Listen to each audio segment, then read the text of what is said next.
अयोध्या से लेकर प्रयागराज तक सनातन आस्था के कई रंग दिख रहे हैं। श्रद्धा का सैलाब नजर आ रहा है। आस्था और अपार भक्ति की बयार बह रही है। अयोध्या में संकल्प सिद्धि की पहली वर्षगांठ का उत्सव मना तो प्रयागराज में इसी संकल्प सिद्धि की प्रेरणा नजर आ रही है, जहां सनातन गौरव और आस्था के महासमागम के लिए संगम नगरी सज धज कर तैयार है। रामनगरी अयोध्या में रामलला की प्राण प्रतिष्ठा की पहली वर्षगांठ का उत्सव धूमधाम से मना, तो वहीं प्रयागराज महाकुंभ में हठ योगियों की अनोखी तपोभूमि तैयार हो चुकी है। संगम तट पर साधना में लीन साधु संतों का संसार रच बस गया है। अयोध्या में पंचामृत अभिषेक के बाद रामलला का श्रृंगार हुआ। सोने के तारों वाले पीतांबर वस्त्र धारण किए रामलला के दर्शन जिसने भी किए वो अध्यात्म और भक्ति के महासागर में गोते लगाने लगा। तो वही सनातन के सबसे बड़े मेला महाकुंभ का अध्यात्म का ये संसार पूरी दुनिया में छाया हुआ है, क्योंकि यूपी के सीएम योगी महाकुंभ को सनातन धर्म के गौरव और गर्व के रूप में स्थापित करने का संकल्प ले चुके हैं। जो महाकुंभ है ये केवल एक आयोजन नहीं है, बल्कि सनातन गौरव और गर्व का एक महा आयोजन है, एक महासमागम है। जिसको सनातन धर्म के गौरव और गरिमा को देखना हो तो वह कुंभ का दर्शन करे, कुंभ में आकर के अवलोकन करे। अपने इसी संकल्प को सिद्धि तक पहुंचाने के लिए योगी सरकार महाकुंभ को भव्य और दिव्य बनाने में कोई कोर कसर नहीं छोड़ रही। संगम तट पर स्नान करने आने वाले साधु संतों से लेकर श्रद्धालुओं की हर सुविधा का ध्यान रखा जा रहा है। महाकुंभ का आयोजन बहुत ही भव्य हो रहा है, तो इस आयोजन के ऊपर खर्च भी बहुत बड़ा होने जा रहा है। इस बार के महाकुंभ पर करीब 6,382 करोड़ रुपए खर्च होने का अनुमान है। खर्च के मामले में प्रयागराज महाकुंभ राम मंदिर के निर्माण खर्च से भी आगे निकल चुका है। मीडिया रिपोर्ट्स की माने तो महाकुंभ का अनुमानित बजट करीब 6,382 करोड़ रुपए का है। वहीं अयोध्या राम मंदिर के निर्माण पर लगभग 1,800 करोड़ रुपए खर्च होने हैं। इस हिसाब से देखें तो महाकुंभ 2025 के आयोजन पर राम मंदिर के निर्माण से भी करीब 3.5 गुना ज्यादा खर्च हो रहा है। एक बार फिर आपको बताते हैं कि कैसे खर्च के मामले में राम मंदिर से भी आगे निकल चुका है प्रयागराज महाकुंभ का मेला, क्योंकि 22 जनवरी 2024 को ही प्रभु रामलला अपने धाम में पधार चुके हैं और इसी साल के आखिरी तक मंदिर निर्माण का कार्य पूरा होना है। राम मंदिर के निर्माण पर करीब 1,800 करोड़ रुपए खर्च होने हैं, जबकि महाकुंभ का अनुमानित बजट करीब 6,382 करोड़ रुपए का है। यानी प्रयागराज महाकुंभ पर अयोध्या राम मंदिर के निर्माण से करीब 3.5 गुना अधिक खर्च हो रहा है। यानी महाकुंभ के खर्च से राम मंदिर निर्माण की तुलना करें तो ऐसे 3.5 मंदिर बनवाए जा सकते हैं। सिर्फ राम मंदिर निर्माण ही नहीं, महाकुंभ 2025 का ये खर्च central Vista project statue of unity के खर्च से भी बहुत आगे है। सरदार पटेल की प्रतिमा स्टैच्यू ऑफ यूनिटी के निर्माण पर 2,989 करोड़ रुपए खर्च किए गए। अगर महाकुंभ आयोजन की लागत से इसकी तुलना करें तो इस प्रकार की करीब 2 प्रतिमाओं का आसानी से निर्माण कराया जा सकता है। महाकुंभ आयोजन को सेंट्रल विस्टा प्रोजेक्ट से जोड़कर देखा जाए तो अलग ही तस्वीर उभरती है। नई संसद के निर्माण पर करीब 1,200 करोड़ रुपए का खर्च आया था। अगर महाकुंभ आयोजन से इस परियोजना की तुलना करें तो करीब 5 संसद का निर्माण संभव है। ये सब कुछ हो रहा है सनातन आस्था के इस महापर्व महाकुंभ की गौरवशाली बनाने के लिए, ताकि दुनिया सनातन संस्कृति की समृद्धि विरासत की साक्षी बन सके। महाकुंभ 2025 कई कीर्तिमान का साक्षी बनने जा रहा है। इस बार कुंभ में लगभग 40 से 45 करोड़ श्रद्धालुओं की पहुंचने की उम्मीद है और इस दौरान जब श्रद्धालु यहां पर पहुंचेंगे तो न सिर्फ संगम में डुबकी लगाएंगे बल्कि आध्यात्म के उस दर्शन को भी वो देखेंगे, जानेंगे, समझेंगे, जो कहीं न कहीं उत्तर प्रदेश सरकार का एक विजन भी है।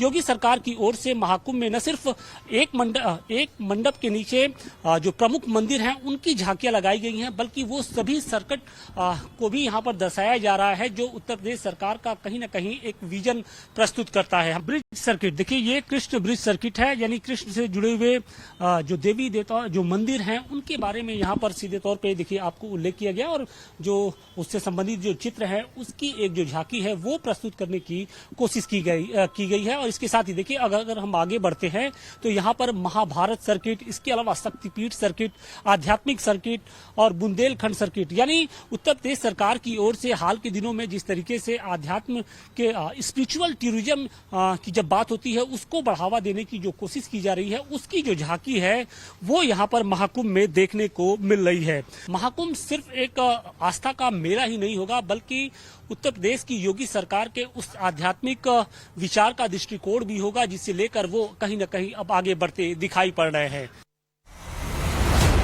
संगम की रेती पर बसे तंबुओं के शहर में 2013 के महाकुंभ में 12 करोड़ श्रद्धालु आए थे। इस बार 40 करोड़ के आने का अनुमान है, यानी 28 करोड़ ज्यादा। लिहाजा इस बार जमीन करीब 2.5 गुना ज्यादा है, तो सुविधाएं भी बढ़ा दी गई हैं। 4000 हेक्टेयर के मेले क्षेत्र में 25 हेक्टेयर में बांटा गया है। 3 और 4 नंबर सेक्टर संगम से दशाश्वमेध घाट तक है। तीर्थ यात्रियों के आराम के लिए पूरे मेला क्षेत्र में 1,60,000 टेंट लगाए गए हैं। सिटी के कुंभ विलेज के अंदर मौजूद हैं और यहाँ पर किस तरीके की सुविधाएं जो श्रद्धालुओं को दी जा रही हैं उसको दिखाने की हम कोशिश कर रहे हैं। अगर इस कुंभ विलेज की बात करें तो यहाँ पर लगभग 200 की संख्या में जो टेंट्स हैं वो यहाँ पर लगाए गए हैं, और इनके अंदर क्या खासियत है, क्या सुविधाएं मिल रही हैं, उसके बारे में हम आपको दिखाने और बताने की कोशिश करेंगे। कि जैसे ही हम यहाँ पर आते हैं तो ये देखिए एक छोटा सा जो रेस्ट रूम है, और इसके अंदर जब हम अंदर दाखिल होते हैं तो ये मेन जो रूम है, यानी जो बेडरूम जिसको बताया जा रहा है, वो यहाँ पर आपको दिखाई पड़ेगा। और यहाँ पर किस तरीके की जो व्यवस्थाएं हैं वो की गई हैं वो हम आपको दिखाने की कोशिश कर रहे हैं। कि यहाँ पर जब श्रद्धालु आएंगे तो उनके लिए रहने के लिए, यानी उनके लिए कुछ इस तरीके के जो बेड्स हैं वो यहाँ पर रखे गए हैं। और इसके अलावा आप इस पूरे कमरे में हम आपको दिखाने की कोशिश करेंगे। ये जो छोटा सा एक जो टेंट है उसमें ये 2 छोटे छोटे सोफे भी रखे गए हैं, एक अलमारी भी है यहाँ पर। इसके अलावा यहाँ पर एक मिरर है, और साथ ही यहाँ पर आप देखेंगे तो जो यहाँ का जो टॉयलेट्स है वो भी बेहद शानदार है। आमतौर पे जो इस तरीके की जो सुविधाएं होती हैं वो किसी 5 स्टार होटल्स में ही देखने को मिलती हैं।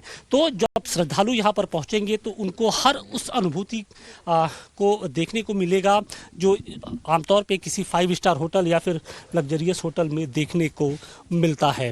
जो हमारे मुख्यमंत्री जी की विजन है इस महाकुंभ को लेके कि दिव्य कुंभ भव्य कुंभ, तो मुझे ऐसा लगता है ये कुंभ विलेज एक एकदम सही जगह है जहाँ पे आप दिव्यता और भव्यता साथ में एक्सपीरियंस कर सकते हैं। तो इस कॉटेज के बारे में बताइए कि यहाँ पर जब लोग रुकने के लिए आएंगे तो उनको कितने पैसे चुकाने होंगे? सर, दिव्यता और भव्यता का कोई कॉस्ट तो होता नहीं है, बट जितनी भी सर्विसेज हम प्रोवाइड कर रहे हैं वो आई गेस 20,000 से 35,000 के बीच में आपको मिल जाएंगी। हमारे यहाँ 3 कैटेगरी हैं, एक है लग्जरी, प्रीमियम और डीलक्स। तो depending on customers, depending on the groups, वो कॉस्ट प्लस माइनस होते रहते हैं, but the range is 20,000 to 35,000। मेला क्षेत्र के 40 वर्ग किलोमीटर को सजाया और चमकाया जा चुका है। अध्यात्म का यह संसार पूरी दुनिया में छाया हुआ है। तीर्थ यात्रियों के स्वागत का ख्याल रखने के लिए 6000 बेड की व्यवस्था सरकारी और निजी अस्पतालों में की गई है। मेले में 100 से ज्यादा मेडिकल गाइड तैनात रहेंगे। श्रद्धालुओं को शुद्ध पानी सप्लाई के लिए 1250 किलोमीटर लंबी पाइपलाइन बिछाई गई है। श्रद्धालुओं के स्नान के लिए पहली बार पक्के स्नान घाट तैयार किए गए हैं। प्रयागराज के बारे में एक मान्यता थी कि यहां पक्के घाट नहीं बन सकते, लेकिन इस बार पक्के घाट भी हैं और 12 किलोमीटर के एक विस्तृत भूभाग में श्रद्धालु जनों को, आने वाले श्रद्धालुओं को स्नान करने का एक अद्भुत अवसर भी प्राप्त होगा। आपने देखा होगा कि संगम तट पर पर्याप्त जल है, जल अविरल भी है, निर्मल भी है। तीर्थ यात्रियों की सुविधा के लिए योगी सरकार की तमाम तैयारियों के बीच महाकुंभ के अलग अलग रंग भी सामने आ रहे हैं। मेले में आए सोने से लदे एनवायरमेंट बाबा और अवधूत बाबा भी सुर्खियों में हैं, जो पर्यावरण संरक्षण के मिशन के साथ साथ अपने गोल्डन लुक को लेकर चर्चा में हैं। यज्ञ ही जीवन है, जीवन ही यज्ञ है। सांसें हो रही हैं कम, आओ पेड़ लगाएं हम। ये भारत और विश्व कल्याण के लिए जो भारत में हम कार्य करते हैं, अब तक हमने 82 यज्ञ किया हूँ अपने सहयोगियों के माध्यम से, भक्तों के माध्यम से, और लगभग 30 देशों में मिला करके 1 करोड़ से ज्यादा वृक्षारोपण हमारे देश में हमारे लोगों ने संकल्प किया है। प्रयागराज महाकुंभ में कई साधु संत अपने खास पहनावे से आकर्षण बने हुए हैं, तो कई संत अपने हठ योग से लोगों को हैरान कर रहे हैं। ऐसे ही संतों में एक हैं श्री पंचदशनाम आवाहन अखाड़े के नागा सन्यासी महाकाल गिरी, जिन्होंने पिछले 9 सालों से अपने बाएं हाथ को उठाकर रखा है और उस हाथ के नाखून काफी लंबे हो चुके हैं। ये उड्डू तपस्या, उड्डू जो भगवान ने, दत्त भगवान ने दोनों हाथ से किया, भगवान सेम था वो, तो मैं दोनों हाथ से किया, तो हमने इनके बालक है तो एक हाथ से कर रहे हैं साधना भजन तपस्या, तो विश्व कल्याण हो, गौ माँ की रक्षा हो, धर्म की रक्षा हो, यही चाहते हो।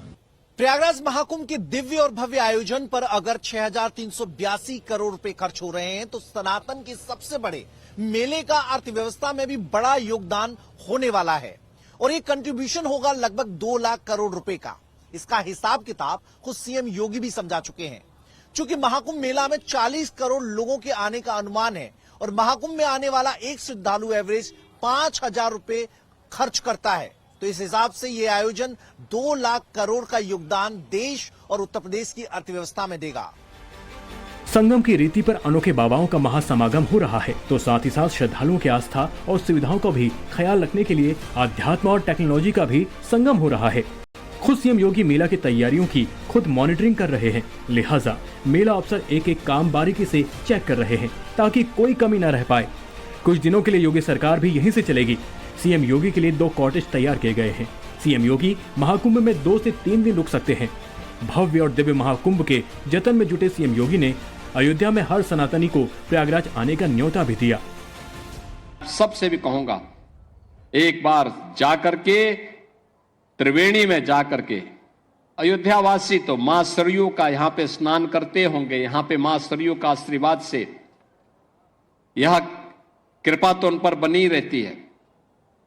संगम में जाकर के एक बार जरूर देखिएगा व्यवस्था कैसे होनी चाहिए, कैसे सिस्टम अपने आप पूरी व्यवस्था को आगे बढ़ाता है और सनातन धर्म का गौरव कैसे आगे बढ़ेगा, इन सब का एक मूर्त रूप आपको वहां पर भी देखने को मिलेगा।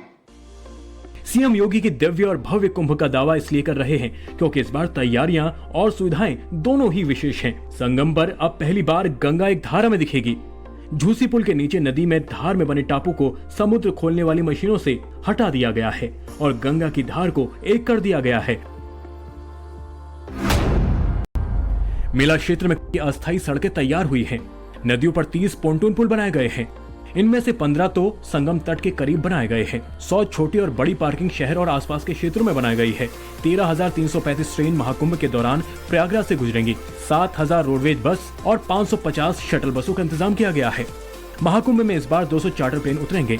25 शहरों से प्रयागराज महाकुंभ के लिए सीधी फ्लाइट की सुविधा हो गई है। पिछले कुंभ से अगर हम कंपेयर करते हैं तो हमारे पास, अगर हम पार्किंग बेस की बात करें, जहाजों के आने की संख्या, उनको एप्रन पे पार्क होने की जगह, पहले हमारे पास 4 हुआ करती थी। आज की डेट में 7 बड़े एयरक्राफ्ट्स को हम पार्क करने में सक्षम हैं। उस सुविधाओं को हमने बना लिया है उनकी, और उसमें हम ऑपरेशंस भी शुरू कर रहे हैं। हमने अपनी क्षमता को दुगना किया है, दुगने से ज्यादा किया है। तो आने वाले यात्री आराम से आएंगे और ज्यादा लोग एक साथ आके, ज्यादा एयरक्राफ्ट के साथ हम इस एयरपोर्ट को मैनेज करेंगे। सीएम योगी ने महाकुंभ के लिए देश के हर वर्ग के बारे में सोचा है। एक तरफ जहां कम खर्च में पौष्टिक खाने की व्यवस्था के लिए मां की रसोई तैयार की गई है, जहां मात्र 9 रुपए में भरपेट भोजन किया जा सकता है, तो दूसरी तरफ महाकुंभ के आसमान से दर्शन के लिए हेलीकॉप्टर की व्यवस्था की गई है। आसमान से महाकुंभ का भव्य नजारा यादगार अनुभव साबित होने वाला है। टेंट सिटी से लेकर महाकुंभ के आने जाने तक को सरल बनाने का पूरा जोर दिया गया है। यहाँ रेत पर चलने वाले और गाड़ियों की आवाजाही के लिए प्लेट बिछाई गई हैं। इस बार पूरे मेला क्षेत्र को जगमग रखने के लिए 69,000 सोलर हाइब्रिड लाइट्स लगाई गई हैं। डिजिटल तैयारियां भी की गई हैं। महाकुंभ नगर में 30 पौराणिक द्वार से श्रद्धालुओं की एंट्री होगी। रास्ते में 12 धार्मिक सर्किट की झांकियां लगाई गई हैं। श्रद्धालुओं का आवागमन सुगम हो, इसके लिए 11 कॉरिडोर बनाए गए हैं। महाकुंभ सिर्फ एक आध्यात्मिक मेला नहीं है, बल्कि भारतीय संस्कृति, परंपरा, सनातन और हिंदुत्व का प्रतीक भी है। और इस बार जब आप महाकुंभ में आएंगे तो सिर्फ आपको संगम में डुबकी लगाने का ही अवसर नहीं मिलेगा, बल्कि एक मंडप के नीचे यानी एक छत के नीचे उत्तर प्रदेश के जो सभी प्रमुख जो देवी देवताओं के मंदिर हैं उनके भी दर्शन का सौभाग्य प्राप्त होगा। और देखिए आज हम एक ऐसे ही मंडप के अंदर मौजूद हैं जहां पर आप देखिए कि चारों तरफ आपको जो प्रमुख जो मंदिर हैं उत्तर प्रदेश के देवी देवताओं से जुड़े हुए अलग अलग जो मंदिर हैं उनकी जो झांकियां हैं वो यहाँ पर सजाई गई हैं।